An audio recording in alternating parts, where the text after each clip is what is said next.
You are terrified of boredom. You reach for your phone at the first lull, fill every gap with a podcast or a show or a scroll, and you've eliminated every empty moment until your life hums with input. And here's the paradox that will make you want to stare at a blank wall until something shifts. The more you avoid boredom, the more bored you actually become. Not less, because boredom isn't a problem to solve. It's a signal your brain needs to reset and wander and incubate. And when you drown that signal in noise, you don't eliminate the need. You just prevent it from being met, leaving you, chronically, quietly desperate beneath the stimulation. And the data sits there quietly.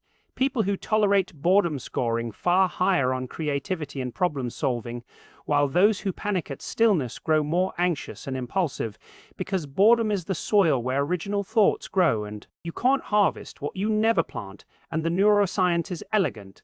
Your brain's default mode network, the system that handles insight and reflection and future simulation, requires boredom to activate. So when you constantly feed your brain external input, you suppress that network, losing the ability to generate new ideas and connect memories and reflect on your own life, becoming a passive consumer instead of an active creator. And you're not avoiding boredom, you're avoiding yourself.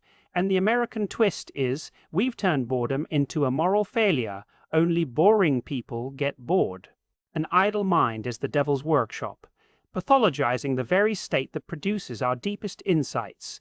Even as the most innovative places intentionally build unstructured time into the day, because breakthrough ideas don't come from staring at a screen, they come from staring out a window. But American culture calls that laziness, so we work and scroll ourselves into creative bankruptcy, and the quiet reversal that only fully lands when you let the noise die and feel the ache of the silence is that the most creative, resilient, genuinely interesting Americans aren't the ones who are never bored. They're the ones who've learned to welcome boredom, leaving the phone in another room and sitting on a park bench with nothing, driving without a podcast, and letting the mind wander into the dark or uncomfortable places, discovering that boredom isn't empty, it's full of possibility.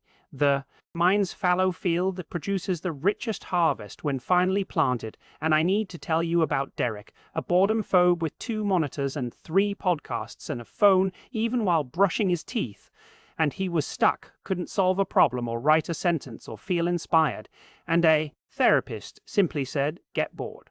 So he tried an hour with no screens and no music and no books, just him and a chair. The first 15 minutes agony.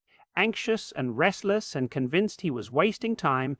Then around minute 30, his mind started to wander to a conversation from 10 years ago. And suddenly, an idea about his project surfaced, dismissed, returned, and by the end of the hour, he'd sketched a solution that had eluded him for months, and he kept the practice and is now more productive, telling me he thought boredom was the enemy of productivity, but it turned out to be its best. Friend, you just have to let it in.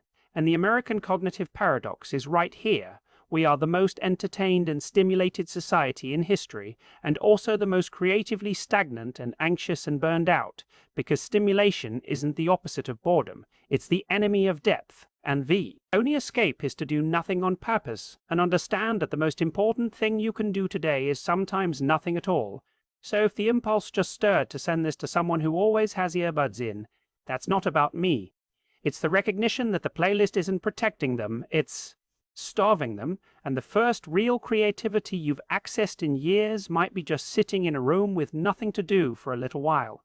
And the question from the beginning, why does avoiding boredom make us more bored, has an answer that only a second viewing fully reveals.